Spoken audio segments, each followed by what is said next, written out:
Hi, everyone. Welcome to Office Hours. We're glad to see you here. Now, if this is the first time you're here, let me give you a little bit of a tour so you understand what you're looking at. You're probably, if you're starting here, you're probably in the attendees. The attendees is where you enter into this process. And then you'll see some people that are panelists. What panelists did is they got here early. They had good audio, good video, and good internet, and they've joined a little early to be tested and be ready to be on the panel. You're more than welcome to try that as well. We open the doors actually at 6 a.m. And so it starts right at 6, and we start talking. It's a very today we're doing some tech support, and tomorrow we'll be doing something else. So between 6 and 7, we're all it's a much looser conversation. Between 7 and 8, it's all Q&A, and 8 to 9 we have a special guest. Today we're going to have Steve Brazil talking about concert photography. Steve's here even, and so which I'm very excited about. And so. So between 6 and 7, we're having this 6 and 6:30 really having a loose conversation. 6:30 we hand out the Discord link. If you're not in Discord, there's about 400 of us that just can't get enough of this discussion. So we keep on doing it via text throughout the day, and so that's Discord. And you can get the Discord link at 6:30. By the time I start doing this announcement, it's already expired. So you have to come the next day or someday at 6:30 to get into Discord. Then at 6:40, we start doing mic checks. Once we start the mic checks, we're not bringing any new people in as panelists. So you have to be here by 6:40 in the morning to have a chance of being a panelist. And currently it's open to everyone. That might tighten a little bit during the weekdays in July. But right now is a good time to try to jump on if you'd like. And then we start at 7. Now, if you have questions, the best thing to do is get them in early. So you'll see a Q&A at the bottom. That Q&A is, you put your questions in there. Keep it to no more than 5 lines and 1 question. Don't stack questions up into the like 3 questions into something. Just ask 1 question. Keep it to 5 lines. We will dismiss questions over 5 lines. So we can't, it's just hard to manage on our end. If you are a panelist, you can, for everyone, vote on the questions. Vote on the questions that you want to see. And if you're a participant, also any participant can vote on the questions. If you're a panelist, don't answer the questions. Don't use the answer live or type answer or anything else. It locks up our system. So it's important that the panelists don't do anything other than vote on the questions. If you're a panelist and you're wondering, well, I had a question, well, you have to do it before you become a panelist. So don't raise your Zoom hand to say that I'd like to join unless until you've asked the question that you had. So use that. Chat is for chat. Know that we're probably not going to refer to anything in the chat during the conversation. So the chat is really for all of you watching to talk to amongst yourselves. You can ask questions in there. You can talk about things. You can do all those things there, but we're not going to deal with it in the on-air conversation. So just note that as we kind of move through that process. Anyway, so I think that a couple announcements just to know what's happening in today. Of course, at 8 o'clock, we've got Steve Brazil. He's going to talk about concert photography with all of us. And then at tomorrow, we're going to have is what we call the long day. So the long day is that we'll have, so we still open at 6. From 7 to 9, we do Q&A. So we do a 2-hour Q&A on Saturday and Sunday. But then on Saturday, from 9 to 1, we actually have extra 1-hour sessions. And so we're going to have a session at 9 with Nick Justishin talking about Unreal Engine. Steve Bays, former senior product manager for Final Cut, is going to talk about deep cuts in Final Cut. And then I'm going to talk about building graphics for live video. And then Aaron Mailer is going to answer your networking questions. So if you have, not networking like handing out business cards, but networking like DHCP and IPs and so on and so forth. So that's all coming up on Saturday. Sunday's a more relaxed day, more philosophical day. There's 2 hours of talking. And then we start all over on Monday. We'll have a whole new set of second hours on Monday and another long day next Saturday. So that's what's coming up. And without further ado, Chris, why don't you give us some questions? Good morning, Alex. I always wonder what you do when you dip out during the mic checks. It's a curious thought I've had, but that's not the actual question. Mickey wants to. No, I'll answer that. I'll answer that question. It's very important. So I'm here for 3 hours, and I'm kind of working on a bunch of stuff. And the mic check, in addition to greatly improving the quality of our show, which it has, as people come in, I know it seems like it's a lot of, it was 15 minutes of it, but there's there's a certain level of that's our habit, and it just kind of lets us kind of settle in and get ready for the show. So that's part of it. The other part of it is that it has made a massive difference in how everybody sounds.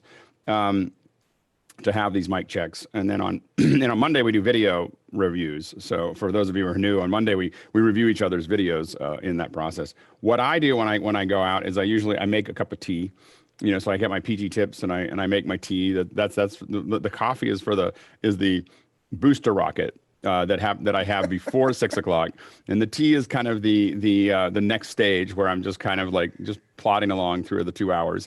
And I walk around. I usually wake up my kids and then I come back and I close the doors. I open my windows in the morning to cool down the house, and so there's like I have a little pattern too that occurs in that 15 minutes. So it lets me kind of reset from whatever we were talking about and be ready for the show. So there's that's what's happening during those mic checks when I conveniently disappear.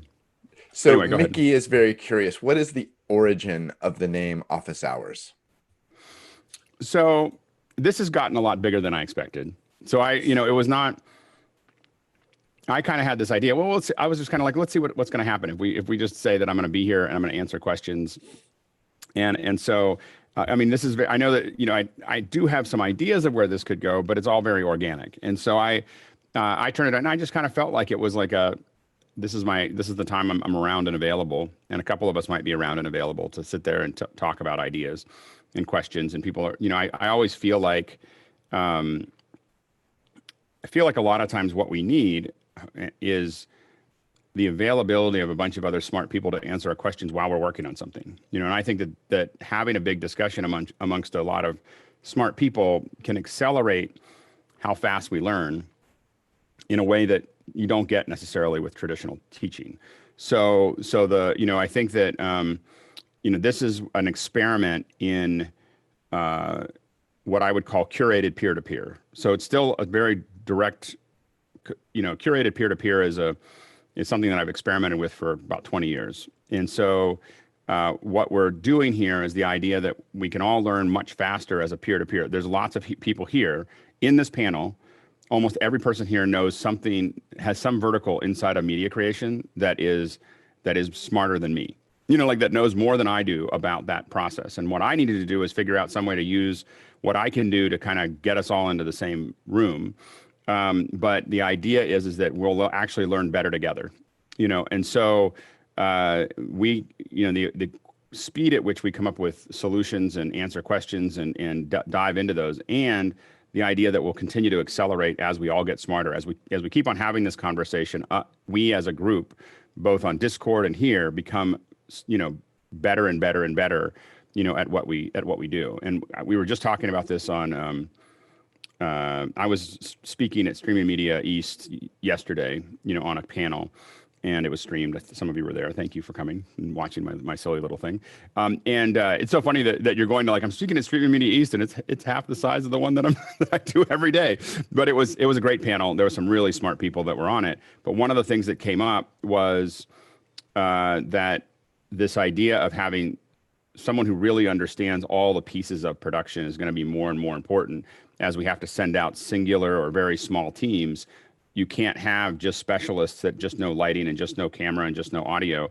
They have to know a little bit of everything, and I think that that's what came up in that conversation. So it wasn't just me thinking about that, which is what I am considering.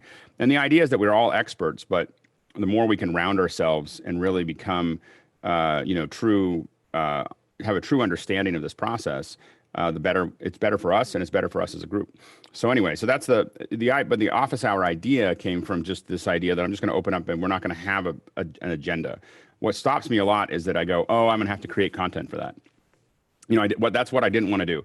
I didn't want to, I have a day job. This is not my day job, in case anyone's wondering. This is just what I do for fun. And so I just like hanging out with everybody, and I like learning, and I like having conversations with smart people, and people that are also committed to, being useful. If you look at this morning, we all kind of, someone came in with a question, and we all kind of pounced on that question and tried to figure it out. And that saved a lot of us time, because we'll all learn from that. So, I think that the idea though is that we can all kind of pull that together. Wasn't there a connection to something from the original Pixel Core? I think one time you told a story about people would come to you, literally come to your office and hash out ideas. Well, yeah, I mean, you could with the old Pixel Core, we had graphics nights, which was every Monday night we would have a graphics night and we would show off whatever we had broken the old Pixel Core had broken into teams. So there was 27 teams at its height and each team had 9 people in it. So it was a big set of teams and they'd all be working on their own things all year. And then a handful of them would 9 or 10 of them would each week or 8 to 10 of them each week would show off what they're doing, for 20 minutes or whatever. And so it'd be a long night, but it would be them showing off what they're learning in that process. But before that and during the week, I would always be available for folks just to talk, and that was like a big chunk of my day, like half my day was just talking to Pixel members that were trying to figure stuff out, usually within their teams, not so much in their work, but the teams were doing so much that it was really inside of that. Go ahead, Stephen, and then we'll move on. Also within the university thing, Nick will know this, is professor will have office hours once a week and anybody can drop in. Right. And in business, as a manager, you might have office hours so anybody can come in, especially on the tech teams, which broke down a lot of things. In the moment, I don't know if I'm going to speak for the whole group, but I'd like to give you a standing ovation of appreciation and gratitude for this event. Well, Thanks. But the thing is that what's amazing is I'm just glad to get to be here, with all of you, and I think that there's something that we just keep on collecting, and the way the system works is by design. It just attracts a certain kind of person, and you're seeing this, that there are folks that are community driven, that are really passionate about what they're doing, that are really, just the right kind of, I don't know, the right type of group by making it not something that we're advertising heavily or we're out publicly or everything else. It just slowly attracts people. And then as people tell other people about how to invite folks, I think Bill just put the webinar link in. You can share that with anyone. But the idea is that we keep on attracting more people like us, and then we can keep on building this kind of mind share among us. Okay, that's enough. I'm going to move on to the next thing. Let's go to some technical questions. Go ahead. All right, here we go. Cyprian says his school is doing an online graduation, 300 plus students, 30 faculty. They have access to both webinar and Zoom ability, webinar and what are we doing? And meetings in Zooms. They want to be able to use breakout rooms after the main event, but they want to be able to let the students wander between breakout rooms, and I don't think that's a possibility. He's looking for some advice and pointers. It's not a possibility out of the gate. So what you probably could do is talk to someone like Grant and build a web page that let you join different rooms, and then he could manipulate the API to push people in from one to the other. I don't know if he could do it really quickly, but I think that there's ways to do it from the outside and manipulate the way Zoom works. Inside of Zoom, it doesn't let that happen. Go ahead, Jeffrey. If you want to cross-platform, I know that's not always the easiest thing, but Facebook just started their meeting rooms where you could create a few of those where people can wander to and fro. Right. Yep. I don't know anything about the meeting rooms in Facebook right now. I just love the idea I have to admit, of Facebook being like open all day in my browser. Like that just doesn't creep me out at all. I have to admit that Facebook required 2-factor on something that I didn't want 2-factor on because it would make it more difficult. So I haven't been on Facebook for a long time now. I was like, I don't want to play. Don't change the rules on me. I don't need that. So anyway, we'll see if we'll see if I don't have any experience with it. Go ahead, Roscoe, and then we'll move on. Yeah, one of the biggest issues is if you're giving out any kind of an awards during a ceremony using Zoom, actually, just like you have here, actually finding that person to bring them forward in order to give them the award. It would be really nice if Zoom had some way of you're able to prioritize to the front page or the first page that you're scrolling through exactly the next person you're going to go to. It'd be groundbreaking. It would be groundbreaking if it was just alphabetical. Yeah, it would. Just the idea that it would sort alphabetically would be amazing. So we gave awards in the music department, and just giving out the awards was just a terror headache, just trying to find the person to give the award to.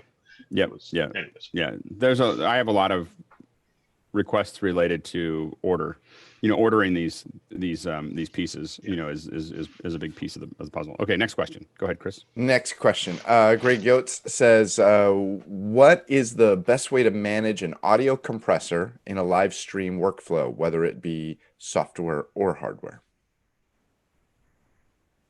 Go ahead, Jashai.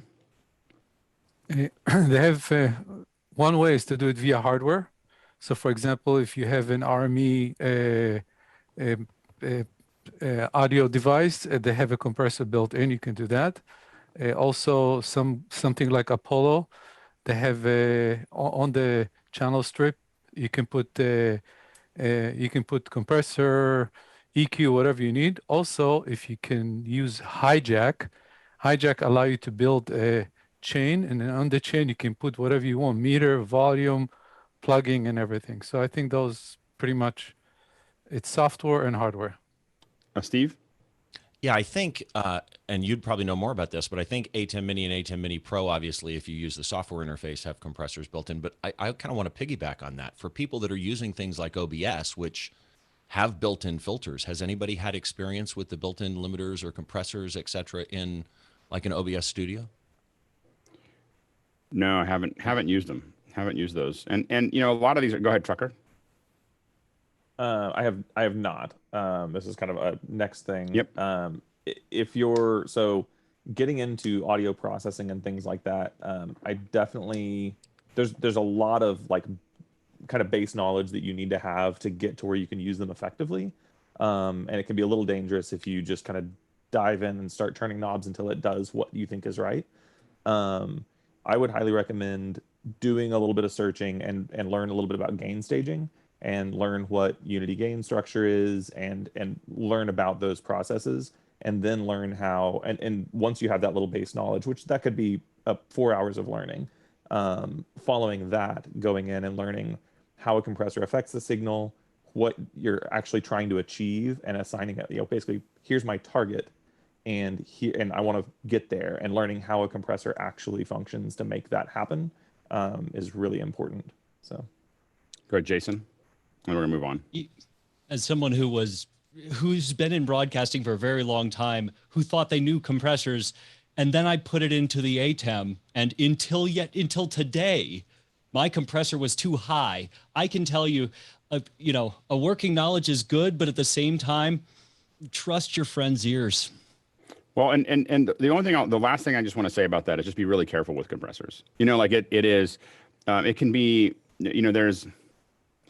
I used to be really heavy-handed with compressors for radio, so I was going 3-to-1, like I just really want to bring everybody together, in that process. And if you can get your gains correct and get everybody, get your levels the way they should be, the less compression that you can do, the better, as far as it just feels more natural. It's easier to listen to for a long period of time.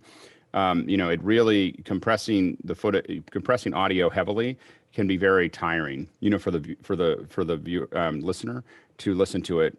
It's one of the reasons, like, for instance, if you listen to NPR, there's not a lot of heavy compression, going on, in what they're doing, because it's a more natural sound. Okay, we're gonna move on. Go ahead. Next question. Okay, so let's see. Jeffrey Ray says, Alex, what is the arm that you mentioned about for mounting monitors close to your camera for a good eye line? So what I do, and I don't have a good example with me right now, but so I have cages on most of my cameras, and what I do is on those cages there's 1/4-20s and 3/8 and so on and so forth. And then a lot of these cameras, like this one here, has these are 1/4-20s. This is the studio monitor here, and it's got 1/4-20s across the top. What you can do is get little arms that will, there we go. That's a big one. That's not quite what I'm talking about. Phil's got a much larger one. That's the Magic arm. But there's smaller versions of that, here, someone else talk for a second. I'll see if I can find one. It'll take just a second. Phil, why don't you show us that Magic arm, and maybe Mickey can. What's magic about this is, one, it's got a really great clamp. I don't know if you can see that here. It clamps on the edges of desk. It can go in basically any configuration, and there's just this one big knob that as soon as you tighten it down, none of this is moving anywhere. And so it's really nice. even the tip of it, even the very end of it has this sort of universal kind of a, it's a regular photo mount that can go anywhere. And then as soon as you turn that one knob, it just locks everything down, and it's just hardcore, it's I'm a continually Manfrotto. amazed every day at how much Can you show kit us the people have label on within that, arm's reach. Phil? What do you need? Manfrotto. There you go. Yeah, Manfrotto. It's just called a magic arm. It's 224, Manfrotto 224. They're, as Alex would say, they're a little spendy, but they're definitely something that'll stay in your kit for a long time. Well, It's Alex, a when you nice, say that, that's just the equipment that he would buy first. yeah. Have you guys found like a trusted knockoff brand or anything on Amazon of something like that? There's knockoffs, but they're not trusted. They're awful. I'm called Stage Ninja. Get what you pay for, and just think about the cost of what you're putting up there with that arm. I mean, honestly, that arm right there is maybe $120, $130. You'll use it forever. There's nothing, it's worth, you'll go through 3 of the knockoffs, and then you'll say, I should have bought a Manfrotto. Yeah. Yeah, this is one of my favorite arms right here because I can then go up on the pole and back down. We're breaking up. Chris, Your go ahead. mic's way off, Chris. You got another mic fired up somewhere else. The mic was on the stand I was holding up. I'm using something called a Stage Ninja. The cheap ones break, and you'll go through this thing. I've had 7 years, and I've seen the cheap ones break in a job, like under 30 days. So there really is a huge drop off when you're talking about pro. But the one that Victor just put in the link, that's part of it. But you got to get the clamp too. You got to make sure you get the clamp is key. It's called a Maffa clamp. The Maffa clamp. Here's It's like a super Maffa cheap one. Yeah. Yeah. Manfrotto and then usually it's a combo. Well, that magic clamp locked down pretty well, so a thinner surface versus the desk surface. Hardcore. And I'm a clamp guru. Yeah. Okay, I'll put up a link to the magic clamp too. Chris, what are you showing us? Something similar. This is a Bic pen, and I felt left out that everybody else was holding something up. A minimalist to show organized something. studio. It's your organized studio that ends up being your undoing. If you want to actually spend a fair amount of money and really have a versatile arm, you can also take a look at the Infinity Arm system from Matthews Studio Equipment, because you can put a Mayfair on one end, you can put a baby pin, you can put 1/4-20, you can put 3/8. It's incredibly versatile. So that's like the Swiss Army knife of these. It's shorter than the Manfrotto, but it is a workhorse, and it holds about 40 pounds. It is a beast of a little arm. The Titan's nice too, from Bright Tangerine, but just not as versatile as. Okay, Alex is back from spelunking in the garage. What'd you find? So here, this is what I'm talking about. I just put this together real quick while you guys were talking to give you a sense of what this looks like. So this is the camera. It's a 1/4-20. This is a cheap little arm. This is like a newer, like $15 arm or something like that. So it's not. This isn't the no small rig maybe. I think it's a newer one, but it might be small rig. But they're like $11 on Amazon. And anyway, so this is then connected to the monitor. But this is what I'm talking about as far as keeping the eye line really close to the lens. And you can kind of just set it here. It's actually suspended just above the lens. So it may look like it's touching it, but it's an 1/8 inch, off the lens, and it's just kind of hanging there.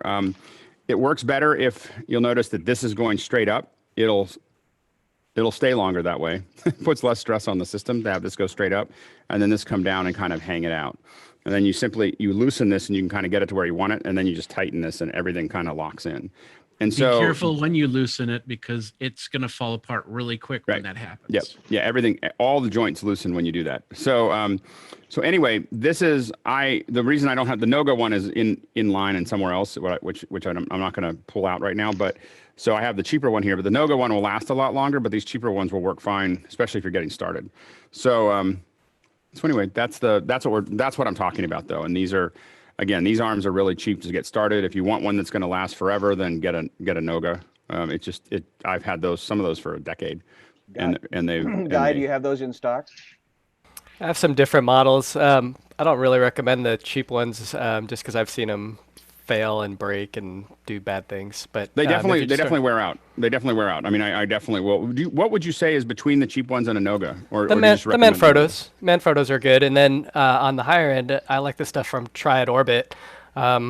It's just a real quick disconnect system, but real beefy clamps. This one's the small one, but I have a huge one holding up this big light behind me. But it's all about, are you going to leave it there for a long time? And if you're on set and you're trying to do stuff fast, then I would get the good stuff. But if you're just, like Alex said, just starting out, just get the newer stuff off Amazon. If it's, holding a little couple ounce monitor, where if it falls, it's not gonna be the White House. Yeah. Yeah, it's definitely not the I often will recommend the best thing all the time, but I those ones we've definitely bought because we had so many kits to build. The idea of building them all with Nogas was going to be not a cost effective. So we build them here, but definitely after a couple months they'd wear out. They'll never fully tighten. Their little gaskets start coming out, and there's a lot of things that just kind of come apart. So you're definitely getting what you pay for. But if you need something that, especially if you're going to have it sitting and it's just going to stay that way for a long period of time, then a little cheap one is probably going to be okay. Go ahead, Bill. The one thing to avoid here. I'm sorry. Was that? It's Bill. Yeah, I was going to say exactly the same thing. In big spaces, I wouldn't ever use anything but that big magic arm type rig, a super clamp on a magic arm. When people are around and it could fall, that's where I go. In my voice booth and in other places, that's just too big a rig sometimes. So those small arms, and I use the newer ones and I use some other ones. If you're going to just clamp it down once and you want it to stay there forever, they're fabulous. It's when you're taking them off and putting them on and taking them off and putting them on, the failure thing is a big deal. Okay. Anyway, we've taken this one as far as we need to go right now. Let's keep moving. We kind of killed it. Yeah. This question keeps coming up, and I'm going to encourage it. Maybe there's some way we can crowdsource answering this in a document. Maybe somebody can volunteer to put it together. Sorry, this question's been asked before, but I didn't write this stuff down. Looking at setting up a full Blackmagic setup for streaming. What are people's preferred lenses? Either studio, camera, or micro lenses. And he's talking about for a multi-camera thing. So, yeah, I think it depends on, depends on the body. Well, I think that he's talking about micro cinemas or studios. So we're talking about micro 4/3 base. I will admit that I tend to want to try to keep things in a micro 4/3. Like I like to have micro 4/3 lenses on micro 4/3 cameras. You can definitely get, there's a lot of different solutions to convert to a 35. And I just find that especially with Blackmagic, the integration when it's not a true EF mount is not always stable. And so I prefer to try to, choose lenses accordingly. Roscoe, go ahead. And then George. Yeah, we actually just ran into this. We have a large 400 seat auditorium, and it was a choice between the 12 to 45. Sorry, I'm going to get these wrong. 12 to 35. 12 to 42? No, these are all micro 4/3 Lumix and f2.8s, 12 to 35. And then the other ones went to 35 to 100. And there was nothing in between. So it was really a wide angle shot or zooming in. And we figured out, in this large of a room, we went with a lot of 35 to 100s. Yeah, I mean, longer lenses are generally going to get you more. You need to have a wider lens that you're going to use, and then you're going to end up wanting on a multicam oftentimes longer lenses to be part of getting those close-ups. That's what's going to make exactly in an online event. I know we want to have a couple establishing shots, but and a lot of people, what you see when you see wide stages of people talking, it's because their lens wasn't long enough. It's not because they chose that creatively. They got there and they went, oh, and the note is that you really want to think about where your lens is and what's going to be framed. Like I'll tell someone if I'm doing super 35 with, let's say, so this is the, if I'm using this, so this is the Ursa, right? And I have an Ursa, and I know that with an EF or even with a PL, the biggest lens I can get for this in a typical environment is a 50 to 1000 Canon. I'm not going to buy it. I'm going to rent it. But I know that with that lens and this camera, I'm able to do a head and shoulder at 75 feet. Like that is, with a little bit of room on the end of the lens. And so so when I talk to a client, I go, my longest throw is 75 feet. You know, I'm not going into a theater, so it's a slightly different thing. But if I'll go, my longest throw is 75 feet. You need to drop my camera at 75 feet, and people behind me need to have a screen. like I'm not, or you're not going to have a good show. And we just kind of have a pretty frank conversation. But knowing what your lenses can do is really important, and what you don't want to do is zoom all the way to the end of your lens. So it's not the worst part of your lens is the end when you zoom all the way in. That's the weakest part of your picture coming out of your lens. And so just make sure that you're thinking through, you want to get to 75% of your lens, and that's as far in as you want to go, into that process. Go back to Roscoe, and then Jason. Yeah, I'll make this real quick. Two things. The tripod's more important when you have a zoom lens, a really nice long lens. And for this person going into the Blackmagic world, this little app called Magic Cinema mimics all the Blackmagic cameras, the Pocket 4K, the Ursas. You actually dial in, it compensates for the sensor size, and then it will actually show you, and it's a free app. And that's on the Cinema. Magic Cinema, and that's the links. Yeah, absolutely. That's great. It's an iOS app, and it totally mimics all the Blackmagic cameras that we can. There's some other apps that do that I use a lot, but it's I can't remember the one that I have to go look for it because I haven't needed it recently. But that will replicate lenses and sensors. But Magic Cinema would be great because mostly what I use now is Blackmagic cameras, and so that's great because you want to be able to figure that out because and you got to do that on the ground before you get there. That's a great one. Jason, then George, and then Victor, and then we're going to move out. So easiest way to think about lenses is someone who's loved taking photography on stages and doing concert work actually too. Do not waste your time trying to figure out, this versus that. The most important thing you need to know about lenses straight away is the field of view. Like, 113 degrees, 60 degrees, how much? And then because you can conceptualize that without knowing anything about sensors or millimeters of length. Great. George? So the lens, one of my favorites is the Olympus 12-40, and right now I'm using it inside. So right now the camera is about 3 feet away from me, and in the back of me is 4 feet.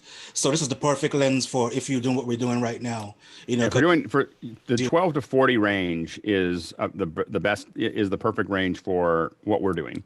In micro four thirds, a 12-40 or 12-42 or whatever you end up in that range is the right lens, for most of what we do, where you can zoom in and out. I know we tend to want to use primes for a lot of things, but when you're setting up a person talking like this, not a stage, but a person talking like this, you want to zoom because you want to be able to make fine adjustments without having to move the camera. Especially I have a teleprompter on mine, so it's not as fun. Victor, go ahead. With Cinema 4K right now, I'm using the Panasonic 12-35 fixed f2.8. Absolutely love this lens. It's not cheap, but it's been very worth it to me. And then finally, Mickey, and then we're going to absolutely move on. Good question. Would you guys consider using in the lower budget professional point of view? Would you consider using teleconverters, like a 2x or a 3x? We definitely have like that 50 to 1000 that Canon makes has it built in, and we've definitely used some teleconverters that extend a 2x, 1.5x, and I have them on some of my stuff. You just lose light. That's the big thing. I don't find that we lose a lot of clarity, but we definitely lose a stop of exposure, stop and a half of exposure. So that can be a little bit. You just have to know that if you're, especially in an event environment, do you have enough light to make that throw work? That's the challenge there. Next question. So Jamie Marsh says, I have to set up a classroom for the fall, and they are insisting on ceiling mics. I don't know why you'd need to mic the ceiling, but any suggestions for what to use? Yeah, ceiling, it's funny. The ceilings don't talk very much. You sit there and you go, well, I'm going to mic the ceiling. And the ceilings are very quiet most of the time. The noise floor is very high, too. When the ceiling does make noise, you want to get out of the room. I'll tell you that. Sky, do you have a comment? No. Okay. Jeff? Questions. So many questions about this question. Are they miking for in the classroom for amplification? Are there students in there, or is this for classroom distribution online? Do we need to hear just the instructor, or do we need to hear the students as well? I mean, ceiling mics, you can go from $100, basically like a hanging choir mic, to a $4,000 adaptive array that will actually pick out people and localize on that. So I'll drop some links. Yeah, please put some links in. Shure makes some pretty amazing arrays that I've seen. Do you know who else makes the arrays? Who's the only one I've ever used? Jamie is saying in the chat that only the instructor is going out to Zoom. So I'm not sure what maybe Then Jamie a headset can answer mic. that in chat. Get a headset mic, right? I mean, they're insisting on a ceiling mic, but this gets back into, if I was going to talk to whoever I'm talking to about this gets back into that it's easy to make or easy to watch. If they make it easy for the instructor to make, it's going to be really hard to listen to. And instructors have to decide whether people want to. Instructors need to decide whether what they say is important. So if instructors think that what they say is important, they will do anything to make sure that they have good audio. If they don't think that what they're saying is important, then that you can put the mic anywhere you want in the room. And if they don't think that's important, why are they instructors? So anyway, I'm sorry. Like that's my little logic turn here is that, especially analog instructors that just aren't used to this stuff, you get into, I don't understand why I have to do all this. We deal with a lot of folks like that. And it's just like, well, you can be heard or not, but if the students are spending half their time trying to figure out what you said, they're not listening to what you're actually trying to tell them. So that's the piece. Roscoe, and then back to Jeff, and then to Chris. Oh, you can't hear it. You're muted, Roscoe. In the age of COVID, anything that touches the human body has to be swapped out. So headset mics don't work because the professors are changing. Nobody owns their rooms these days. So you have to think in terms of stuff that doesn't touch the human body. I'd still rather buy them all headsets. Like, here's your headset that you use at home. Here's the headset you bring in. It's your headset. But yeah, okay. And then So I would go with a sort of choir style ceiling mic hanging low as possible directly over the top of the instructor where they're going to stand, and people can come in and no problem with touching mics. With no one in the room, we should be okay. Sky? So I've seen at a large corporation that has large conference rooms, they're trying to do a large net audio capture in case the audience. So I'm wondering if they're confused with trying to get other humans in the room. I don't know. Large audio. I don't know. If you're by yourself, it just doesn't make any. Like, I don't even know why you're in the classroom. Like, I don't understand that. Like, we're gonna do a Zoom for if there's people in the room, it's fine. But if it's not, it's just justification of keeping the building. I guess. Go ahead, Jeff. You might have more insight on that. A lot of colleges are giving the students the option of whether to come to school or not. They can choose to be in class or be online. So to make distribution what could be easier, professors will go in, teach in-person classes. That will go out synchronously. It will also be recorded for students to pick up asynchronously. So you're covering all three modes. Not the best way, but you're covering all three at the same time. I'll argue that mixed environments are really not going to work. Like, we're going to start that way because we have to deal with people that aren't moving fast enough. But it is going to be, the head of people or whatever at Slack said it's easier to run everything online or everything in person, but the mixed thing isn't. Like, and as someone who's spent a cumulative years in conference calls with people who are have a speakerphone among 10 people and I'm calling in, it is useless. I don't even know why I even joined. I become less available for those teams because I just don't want to deal with the fact that I can barely hear what anybody's saying and they're ignoring me half the time. Mixed rooms, the mixed environment is not going to work. Like, it'll die away, over time. It's a crutch and a bridge to us going one way or the other. But hold on, Michael. I'll come to you, Mickey, and then Michael. Yeah, just to round up what I would recommend for this situation. Of course, headset mics are allowed first. But with the COVID considerations, I would actually go first with a hypercardioid or a supercardioid like a Sennheiser MPH50. And then going down from that, maybe a boundary mic.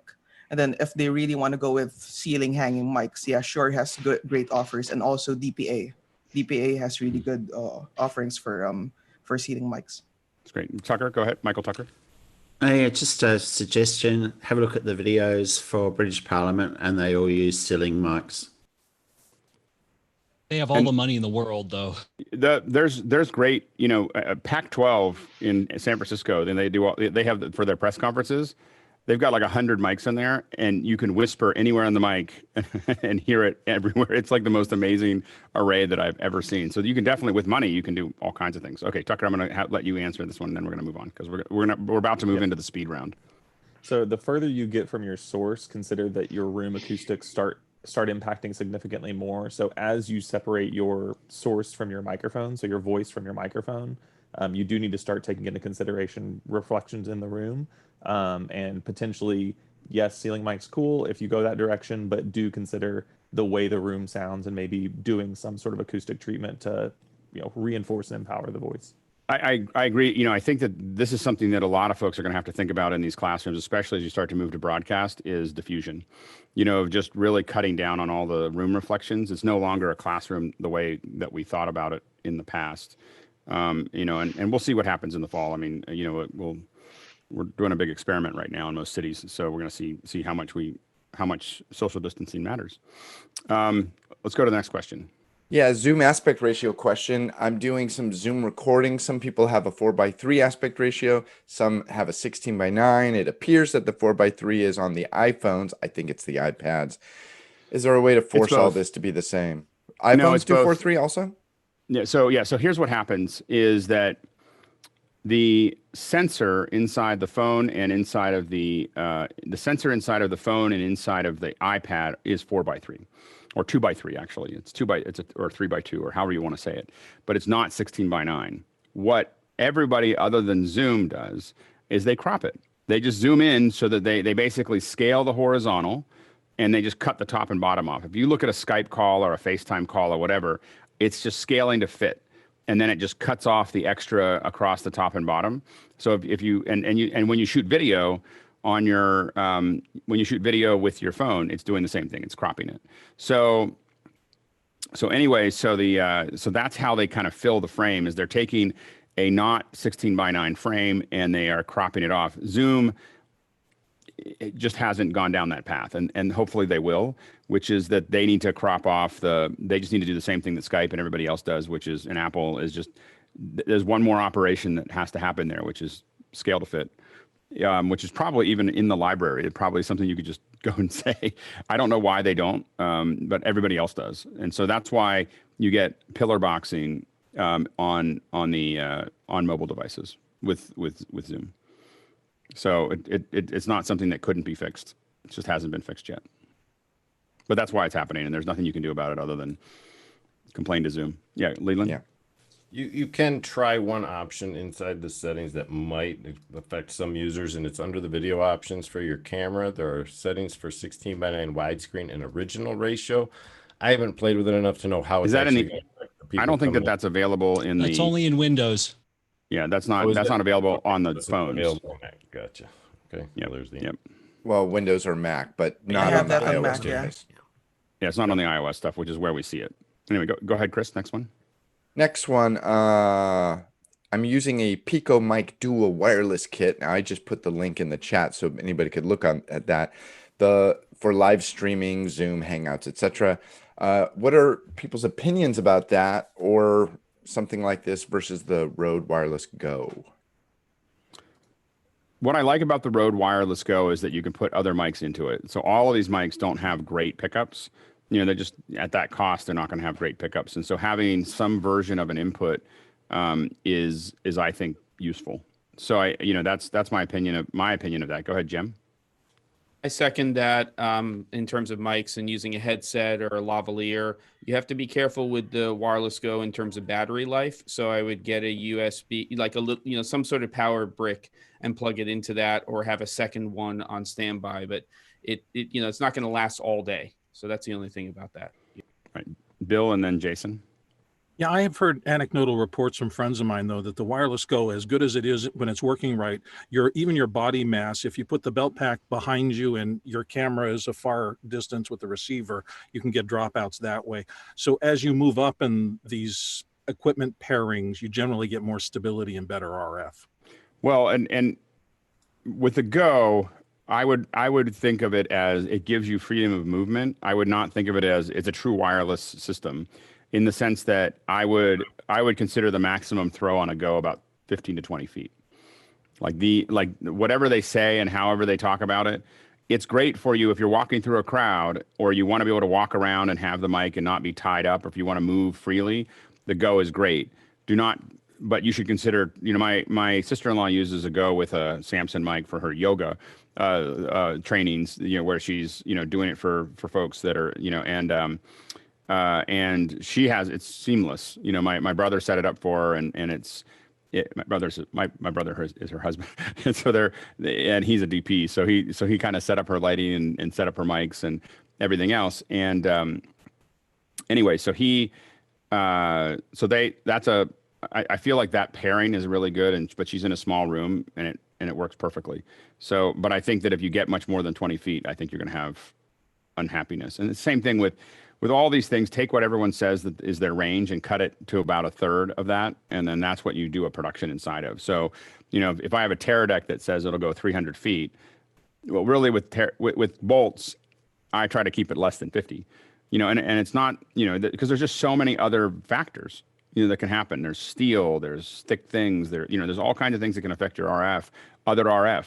So I try to keep that wireless. I try to get my transmitter within 50 feet all the time. If it says hundreds of feet, and with a Go, I wouldn't go more than 20. Jason, and then Chris, and then we're going to move on. Steve, I'll come to you.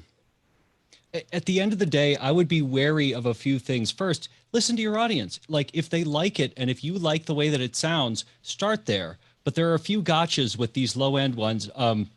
At some point, yes, the Sennheiser, like the AVXs, are awesome. They're beautiful.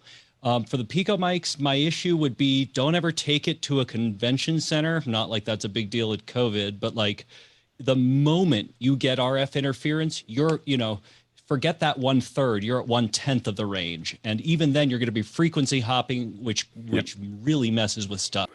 All these mics work really well by yourself. You get professional systems, and I would rent systems once you go into a more busy environment, which we don't have to worry about for the next year and a half.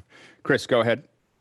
Yeah, we have 3 of those wireless Go's, and we use them on our mountain bike helmets. So we've got the GoPro mount that has the mic input here, and then the wireless Go gets mounted up here, and then the wire ran through here, and then the microphone is actually in the mouthpiece here, or in the mouth guard area, and they work great short distance.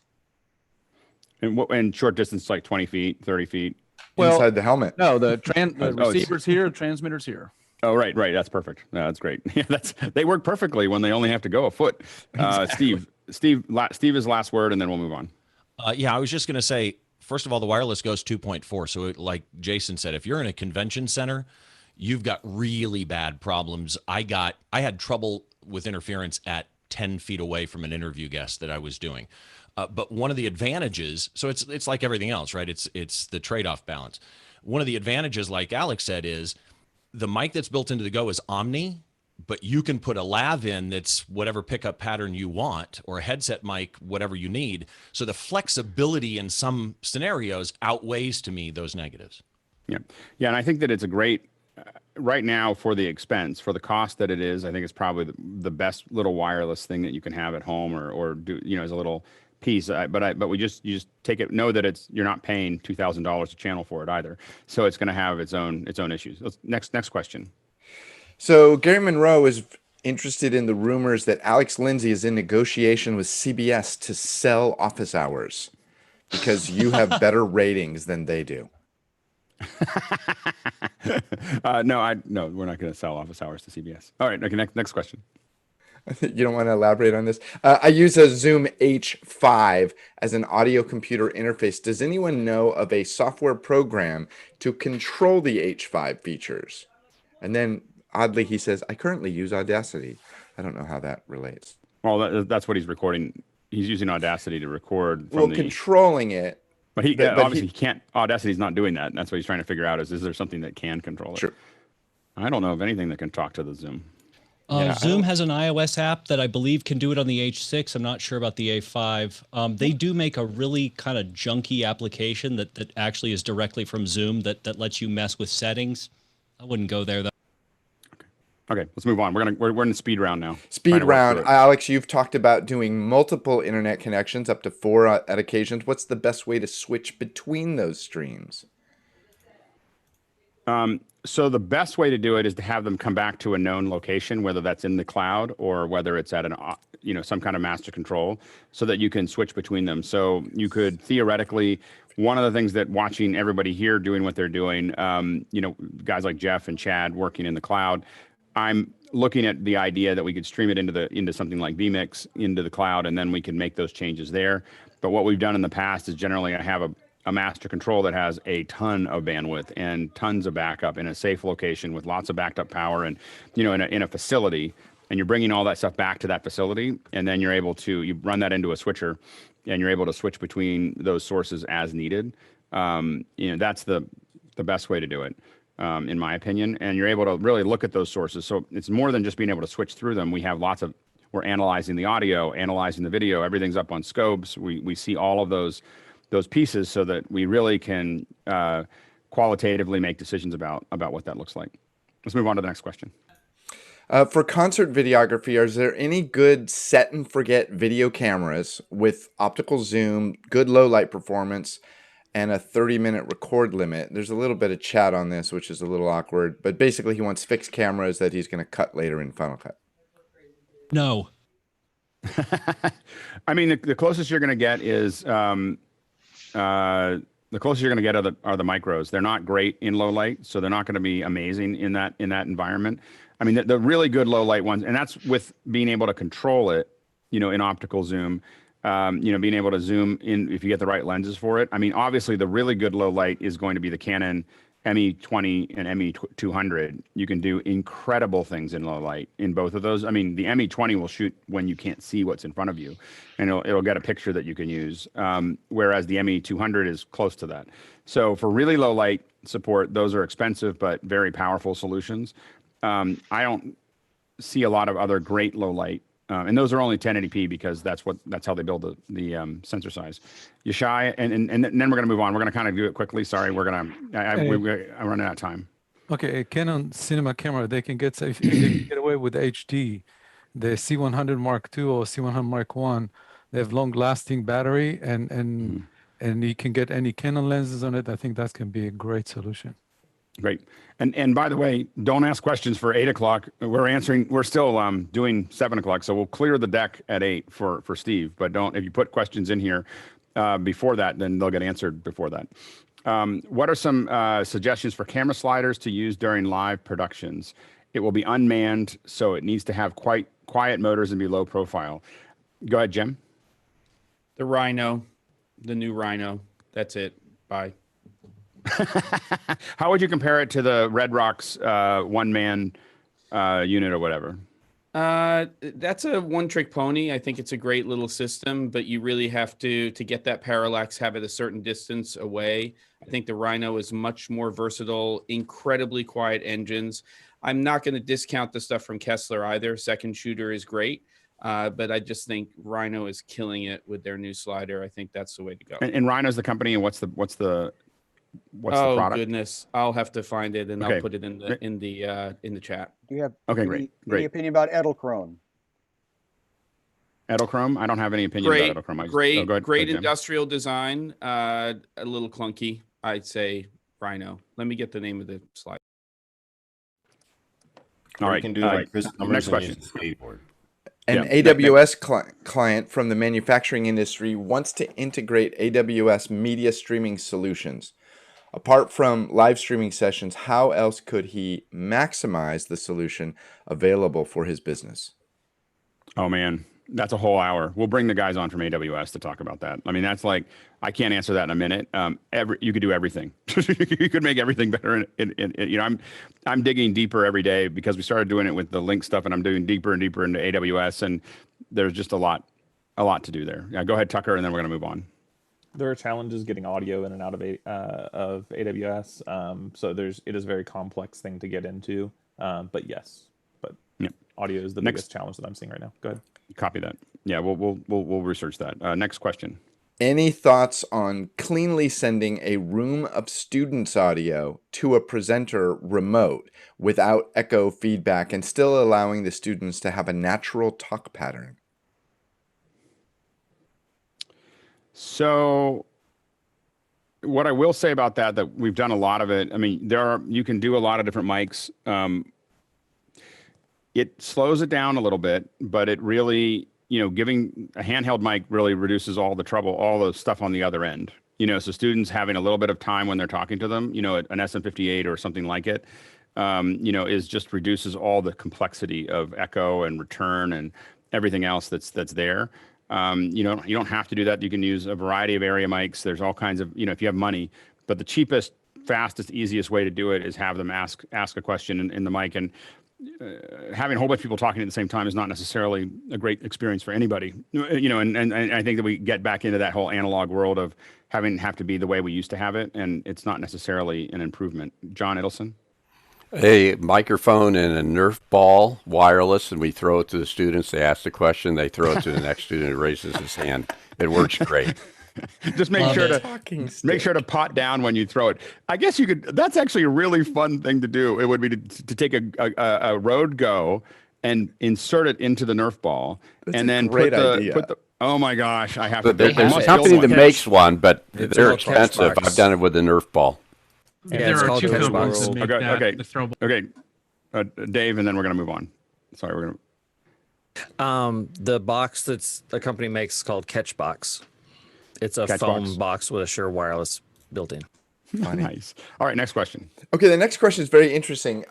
Prima says, can everybody type in the chat the name of the microphone they're using? I say for the second hour, we replace our city with the name of the mic we're using. Okay. Come on, Alex, let's do that. Okay, for the second hour, we're gonna change. Everyone change your name to go dash instead of your location, which I forgot to do this morning. Put dash your mic, and then everyone will know what your mic is. All right, next question. Okay, next question. Also, Prema also says, I own Wirecast Pro, ScreenFlow, Ecamm Live, Zoom, Premiere Pro. I want to produce, this is too many lines, I'm sorry, I didn't see. I want to produce a virtual event with young people using their mobile devices to participate in a live event. Now I feel like I have to finish it. I also want to show pre-recorded video for each of the live participants. Please advise in 2 minutes. Wirecast into Zoom. All right, next question. Okay, next question. And the last question, Ernie says, I think ambient and some sound effects sound design will be added back into calls and meetings. Could add a more natural, less sterile listening experience. I don't know what that means. I didn't get a chance to I think some people, I think when you get the mics working actually really well and you don't have a lot of other things, then the question is, do we add something back into it? And I think that we don't. I think that I think having clear communication is pretty useful. Someone's got an open mic. Speaking of ambient, anyway, so I think that we need to. Again, I think that there is as we progress, there's like first generation, second generation, so on and so forth. We're going to evolve, I think, very quickly. This online experiment that we're doing, depending on how long it lasts, but if it lasts until the end of next year or even the middle of next year, a lot of us are going to get really used to this. Our cameras are going to be better. Our mics are going to be better. Our processes are going to be better. And we're going to realize how inefficient doing stuff in the room is, like doing, in that whole environment. And as we go down that path, I think that you're going to get used to just having, like I remember when my older daughter was talking about the fact she doesn't like to use, I was like, why don't you respond to my emails? She goes, oh, I don't use email. I use, Messenger and text and everything else. I'm not going to, and I was like, how could you live without email? Like, it just seemed like a crazy thing that you would be. And now I'm like, oh my gosh, these people are only doing email. Like I'm never, and they go, why didn't you get back to me? And I'm like, I don't use email. I don't. And then as soon as I go to text, as soon as I move to text, it's fine. Like as soon as I move to text and Messenger and everything else. And it's, or phone, like people calling all the time is a thing that I'm not used to. So anyway, I think that, yeah. Chris is killing me with the red circle. Yeah, exactly. So anyway, so I think that we just need to look at how do we evolve as humanity away from trying to be in the same room all the time. It doesn't mean that we can't when we want to, but we need to get away from it to a point where we don't need to. Like, that's the big thing, is getting away from traveling or getting together because we have to. Getting together because we want to totally makes sense, but we have to remove the must out of that equation as fast as we can so that we can move forward as a species. So anyway, we're now shifting gears. We are very excited about this one. So I grew up, but I started in my career almost started at working for Sony Music. And then working as a music director for a radio station. And so I spent a lot of time in concerts taking really bad photos because I didn't know anything about it. I mean, I knew how to take pictures, but I wasn't really good at it. And so every time I saw concert photography, I was always just amazed at, because it's tricky. And it's not, you're dealing with lots of, dynamic range and then you're just dealing with the logistics of a concert.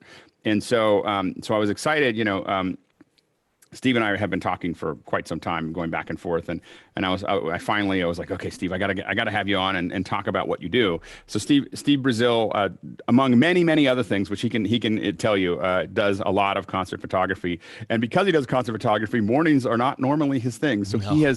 he has made a great sacrifice for us to actually get up before noon. So it's great to have him here.